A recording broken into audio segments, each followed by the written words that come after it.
आइजा ज़ललना fill अर्ज़, अब देखता हूं जाफर तैयार वालों, आइजा ज़ललना फिल अर्ज़ आइन्ना लफ़ी खल्क़िन जदीद।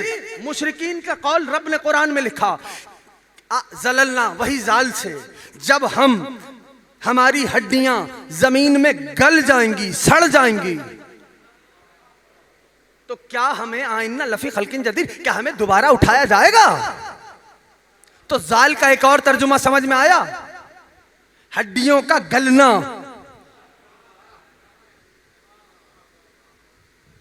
या मौला या साहिब ज़मान, आपकी रैयत को आपसे करीब करना चाहता हूं। जाल का आइज़ा ज़ललना फिल अर्ज़, क्या जब हमारी हड्डियां तवज्जो जमीन में गल सड़ जाएंगी तो क्या हमें दोबारा उठाया जाएगा? तो जाल का एक तर्जुमा मिला, हड्डियों का गल सड़ जाना जमीन के अंदर। तो अगर, अब मुझे नहीं पता जाफर तैयार किस लहज पे सुनेगा ये जुमला, अगर चाहते हो कि मरने के बाद कब्रों में हड्डियां न गले, कायम आले मोहम्मद के दामन को थामना। अभी भी जो नहीं बोला, ठहरो, अभी भी जो नहीं बोला उसको लेके चलता हूं भाई। इनकी मोहब्बत और मवद्दत लेके इस दुनिया से जाना। दावा कर रहा हूं मिंबर पर, कब्र में हड्डियां नहीं गले सड़ेंगी। जो इनकी मोहब्बत लेके जाता है, 1000 साल बाद भी जब नादिर शाह उसकी कब्र को खोलता है, हुर के सर पे रुमाल नजर आता। तवज्जो है दोस्तों की? हुर के सर पर रुमाल दिखाई देता है।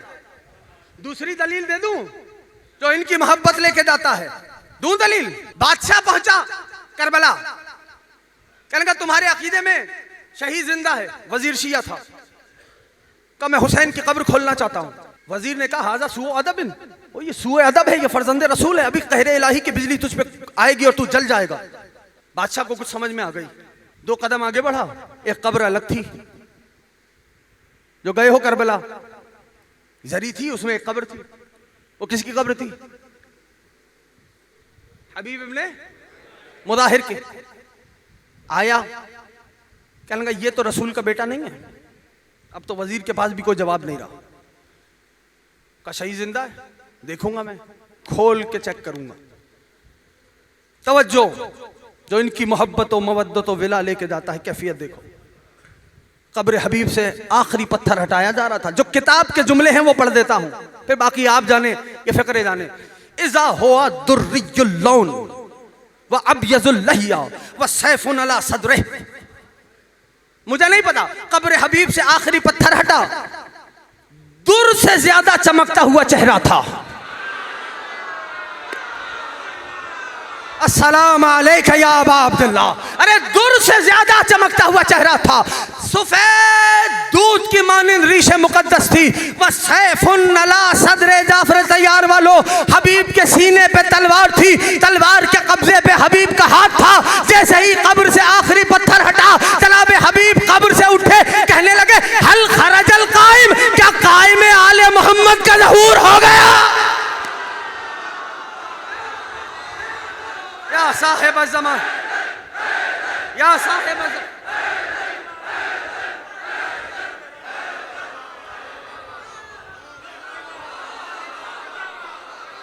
अल खरजल कायम, ये आले मोहम्मद के चाहने वाले हैं। बात पहुंच रही है दोस्तों तक। लन तदिल्लु बादी, कयामत तक गुमराह नहीं हो गए। बस इनके दामन को मजबूती से थामे रखना, कहीं दुनिया की रंगीनियां तुम्हें इनके दामन से दूर ना कर दें। देखो, बस यही आज की हद तक आखिरी बात करूंगा, मसाइब का आगाज करूंगा। ये याद रखो, अंबिया और आइम्मा इस उम्मत के बाप हैं। ठीक है, फरमान है ये मैं खिताबत की रंगामेजी में नहीं कह रहा, ये मौला का फरमान है, रसूल अल्लाह का। या अली अना वांता अबवे हाज़िहिल उम्मा, मैं और अली तुम इस उम्मत के। अब जैसे एक बाप की उंगली पकड़ के बच्चा बाजार में आया, और बाजार में जब आ गया तो बड़ी बड़ी दुकानें थी रंगीन।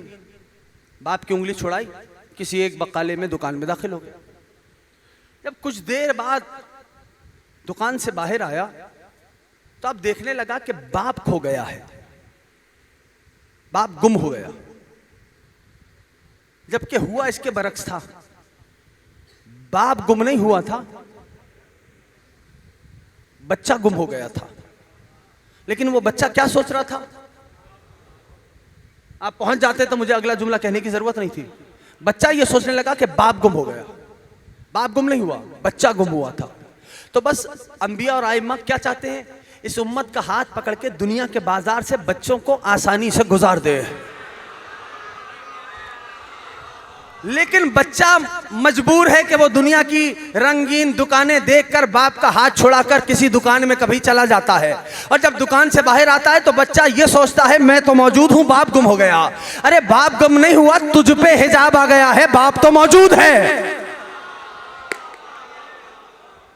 बाप तो मौजूद है और बाप देख रहा है सबको। बाप देख रहा। हर रोज 2 बार मेरे ज़माने के इमाम अपने जद्द गरीब को याद करके गिरिया करते हैं।